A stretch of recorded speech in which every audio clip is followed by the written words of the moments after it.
Alors, ce que j'entends souvent, ce qu'on me dit souvent, c'est « Julie, je prends pas de temps pour moi. J'arrive pas à trouver le temps de prendre du temps pour moi. J'arrive même pas à me consacrer à quelques minutes par jour. Il faudrait, mais je ne le fais pas. Parce que j'ai des enfants, parce que j'ai le ménage, j'ai la maison, j'ai ceci, j'ai le boulot, j'ai les tâches ménagères, j'ai plein de choses à faire et j'ai pas le temps. » Alors à ça, j'ai juste envie de vous dire cette phrase. Prendre du temps pour soi, c'est un service, oui, c'est un service qu'on rend aux autres qui nous entourent et qui vivent avec nous. C'est de l'égoïsme éclairé. Alors là, ça veut tout dire, d'accord ? Et je vous explique pourquoi.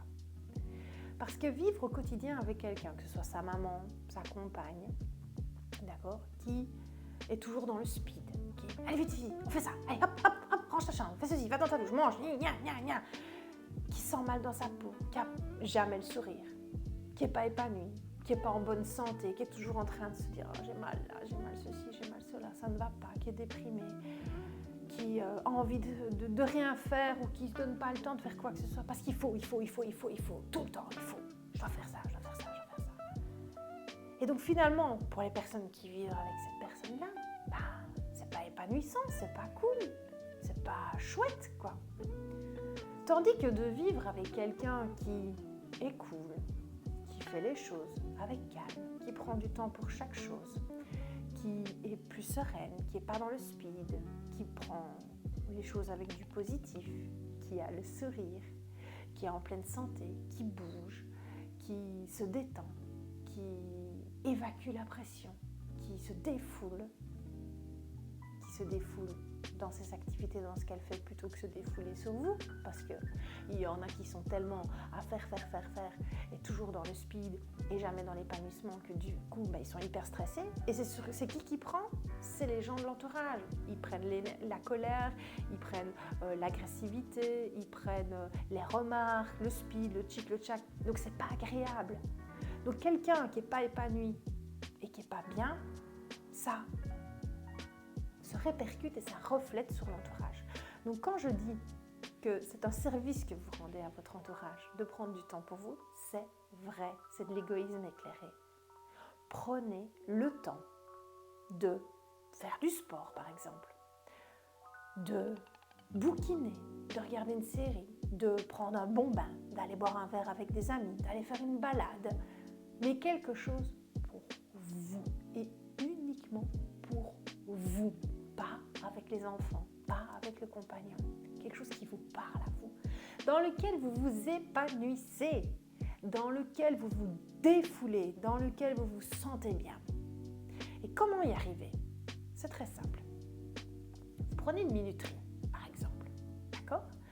Vous dites, je vais m'octroyer 30 minutes, mais vous mettez 40 minutes. Et vous dites à vos enfants, quand ça sonne, eh bien maman sera de bonne humeur, maman sera disposée à prendre du temps avec toi, et elle aura le sourire, et on pourra faire des choses ensemble.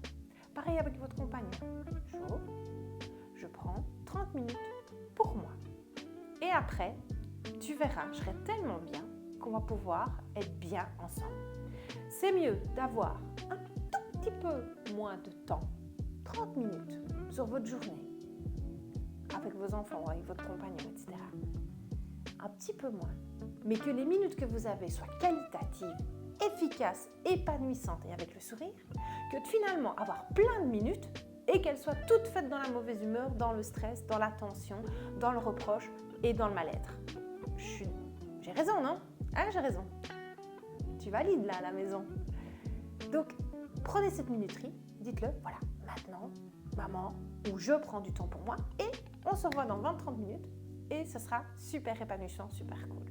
Et vous y allez, vous faites votre séance de sport avec moi, 20-30 minutes. Vous allez bouquiner, vous vous mettez dans un fauteuil, dans votre lit, seul, et vous vous épanouissez, vous vous plongez dans un lit, vous vous faites une série, vous vous faites un bon petit bain. Rien qu'à vous, un moment de connexion à vous. Et vous allez voir, vous allez sortir de là bien détendu, relâché, avec un esprit beaucoup plus ouvert, un esprit beaucoup plus détendu pour profiter beaucoup plus du moment présent. D'accord ? Et alors vous allez me dire, oui, mais il y a les tâches ménagères, elles ne comprennent pas les tâches ménagères. Vous pouvez aussi négocier avec la famille. Par exemple, dire, ben voilà, tu as remarqué que quand je prends du temps pour moi, ou les enfants, vous leur dites aussi ça. Quand maman prend du temps pour elle, elle est quand même plus détendue, c'est plus agréable, on passe des meilleurs moments. Eh bien, c'est pareil par les tâches ménagères. On fait les choses ensemble, on se met ensemble, on prend le temps de le faire, et comme ça, chacun va pouvoir avoir du temps pour lui, pour être plus détendu et plus épanoui. Que ce soit le compagnon, s'il n'a pas l'habitude de le faire, négociez-le. Faites-lui comprendre que finalement, c'est un mal pour un bien, parce que tout le monde va en profiter, parce que tout le monde sera bien, détendu et dans une ambiance plus sereine et plus épanouissante. Et comme je dis, égoïsme éclairé, ça va être positif pour tout le monde. Donc si vous me dites encore, Julie, j'ai pas le temps, je vais vous dire, as-tu essayé mon petit truc du timer? As-tu essayé de le faire une fois et de montrer à quel point tu es bien après et que ça reflète sur tout le monde et que tout le monde en profite? Et je suis certaine que ça ne sera que bénéfique. Mieux vaut plus petite quantité, efficace, où vous êtes bien connecté avec les personnes qui vivent entre vous dans du positif et où tout se passe dans la sérénité, plutôt que plus de temps dans le stress, dans la tension et dans le mal-être. On est d'accord, non? Et même pour le boulot, c'est pareil. Beaucoup de patrons préconisent des temps de pause de plus en plus pour faire du sport pendant les heures de travail, des moments de loisirs, etc. Parce qu'ils ont remarqué qu'en fait, les gens étaient plus productifs après, tout simplement. Donc, on prend du temps, 30 minutes de moins sur le temps de travail, mais les autres minutes où ils travaillent, ils sont plus productifs. Eh bien, c'est pareil. Égoïsme éclairé, positif pour tout le monde, pour vous, pour votre entourage et pour vos collègues. Et donc, ce sera pareil au boulot. Ben voilà, on est plus efficace, plus de rendement quand on est épanoui, qu'on lâche prise et qu'on prend du temps pour soi dans la vie, sport ou autre. Moi, je vais vous dire sport, évidemment, parce que c'est mon dada, c'est mon métier, avec Be Fit Good. Mais ça peut être pour toute autre chose. Donc voilà, vous savez ce qu'il vous reste à faire, une minuterie. Et si les enfants sont tout petits, si c'est des bébés, vous allez me dire, haha, je viens d'y penser. Mais oui, eh bien, le bébé, vous lui donnez tout ce qu'il a besoin. Il se pose, il se met dans son parc, il se met dans son jeu, il s'occupe pendant ce temps-là. D'accord? Vous pouvez les avoir sur un petit coin, etc. Vous leur dites, maman, tu viens approuver maman. S'il ne parle pas, il s'occupera 30 minutes. Un bébé peut rester tranquille 30 minutes. D'accord? Il peut faire une sieste, il peut jouer, il peut ceci, il peut cela. D'accord? Et donc, vous avez votre temps pour vous. C'est tout à fait possible. D'accord? Donc, mettez-vous en priorité. D'accord? Et ça va refléter sur tout le monde. Ce sera hyper bénéfique pour tout le monde. Voilà, j'espère que cette vidéo vous a plu, que vous allez l'appliquer et je vous dis à bientôt pour d'autres conseils.